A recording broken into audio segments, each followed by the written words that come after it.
If you've driven up or down Oak Park Avenue lately, then you've probably noticed locals gathering for frequent village events.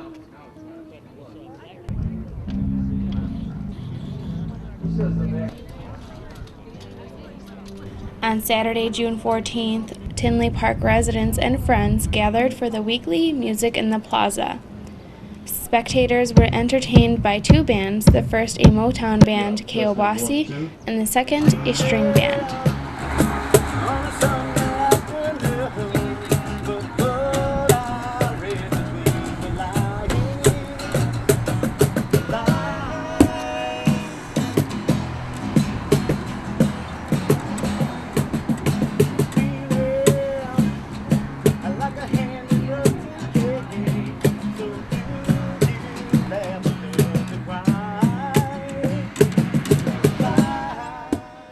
However, on this particular Saturday, the art didn't end on a music note, because the people of the plaza also had a chance to meet and greet the creators of the themed benches all down Oak Park Avenue.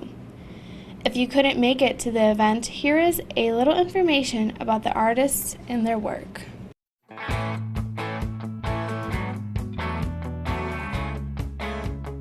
Hi, I'm Julie Decker, and I'm actually the gallery director at the Vogt Visual Arts Center. And this is my husband, Kirk. Hello. And he is a huge volunteer at the Vogt Visual Arts Center. Our partners, Beth Koff and her husband, Ron, are not here tonight. They're out of town, actually, but Beth is the director of Garden Gallery. So a couple of artists just had to get together and see what we could do. So. And the Vogt Visual Arts Center is part of the Tinley Park District. And the Garden Gallery is a separate entity. It's part of Garden Center Services. Yeah. They work with disabled adults. So a little bit about myself. I graduated from the Art Institute about 4 years ago, and I'm currently working as an art teacher and an artist. And I'm a retired mathematics teacher over at Carl Sandburg in Orland Park. And we got together as a team only because it's my daughter, it's father-daughter project together, so this is her second year, actually. And yeah, we were kind of able to combine our strengths together because he's got the more mathematical brain and I've got the more artistic brain, so we collaborated together. My name is Shannon Zozaski, and I'm an art teacher at Flossmoor Hills Elementary School, and I teach kindergarten through 5th grade. And this year was our first endeavor with creating one of the benches. And I actually had my 4th and 5th grade gifted art create a design for the theme for the games, and this design came from a 4th grade student. His name is Bolden, and it won with our students. They all voted which one they liked the best, and this was chosen. And we were really pleased to have it to be able to create the bench. Well, I'm Garrett Gray. I'm Phil Girk, and I do a lot of the woodwork on this. And we've been a team for about 4 years now. This is our 5th bench in 4 years. And as Phil said, he does a lot of the woodworking. I do a lot of the detail painting. And then there's a lot of overlapping in some of our skills, like the mass painting, the design. So a lot of that work we do collaboratively. A little bit about me. I am a student at the Illinois Institute of Art. I'm going for interior design. I probably have about a year left, and we actually had a team from the school of instructors and students that worked on this bench. So.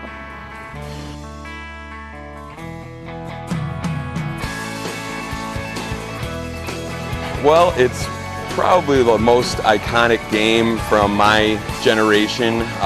It was the first video game that I grew up on, and I just felt like a lot of people could identify with it and relate to it. And it's funny, most people, when they see it, they start like humming the theme song and stuff, so it seems to resonate with people. As a child, this was one of my favorite games to play, and it's very unique and modern.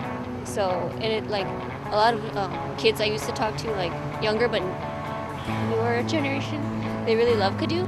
My first bench was Ring Around the Rosie, dedicated to my mom. Her name's Rose. So in our family, my grandma was Rose, Jada Rose, and basically to bring back the old-time games. You don't see kids jump roading, Ring Around the Rosie, and everything's electronics now, so just bringing the old school back. Simple.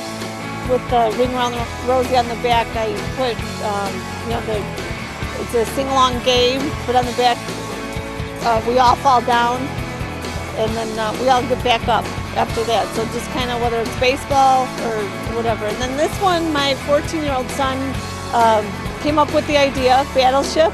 So wasn't sure. I'm more Ring Around the Rosie, happy, array of color.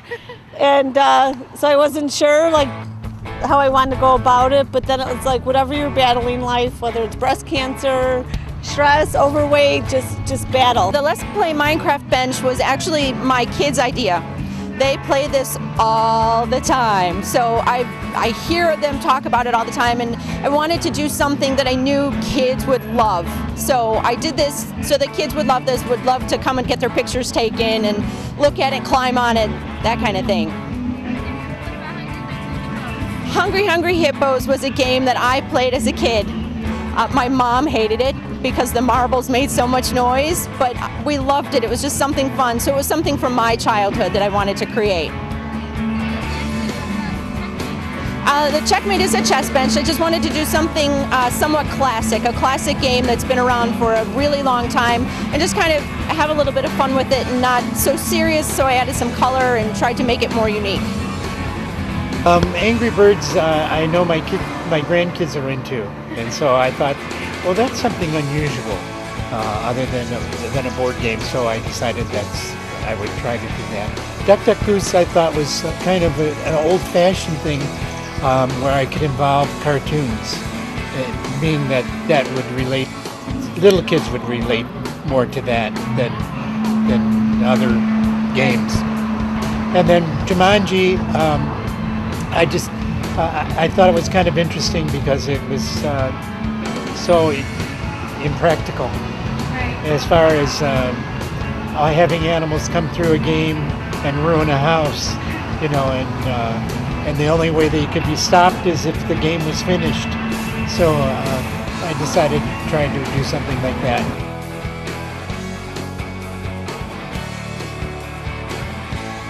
His pieces right here actually buzz, and his nose lights up. It's kind of hard to see. I don't know if it's doing it right now, but his nose does light up also. Well, I guess it would be the characters themselves. That's the key. And like Garrett said, the colors. And kids seem to be drawn to it. In particular, Batman. Right. And for the older people, And John Wayne's on the back.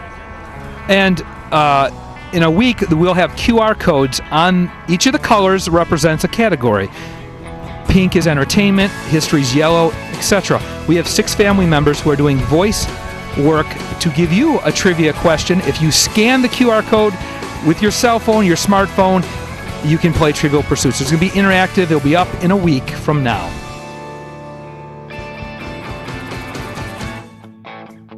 We basically decided, because I saw that someone else is doing Mario, so I'm like, hey, I can do something else from Nintendo, which is Pokemon. But I haven't been really watching Pokemon, so I'm like, I'm going to go ahead and use our generation that we grew up with. So we decided to basically use the first Pokemon movie with Mewtwo in it, and we got 3 of our other friends, Lauren Gasick, Asia Dye, and James Bowen, and basically we all agreed to, once we drew out the Pokemon, we went ahead and got them cut out, and we all painted them individually, brought them back together.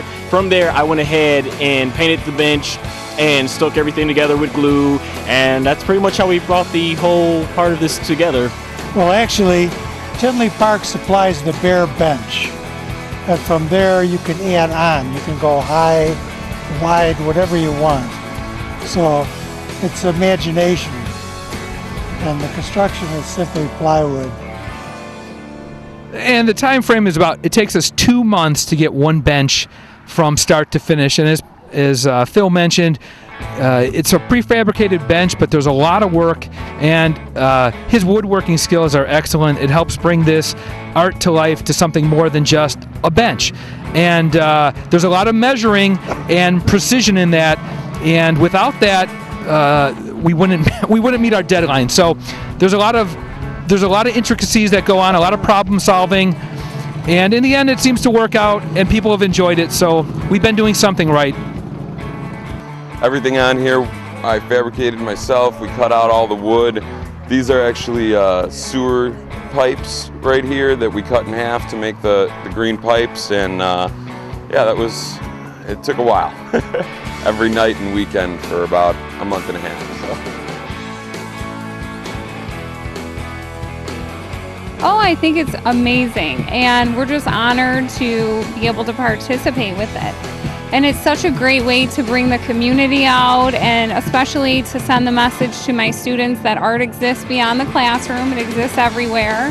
And yeah, it's a great program.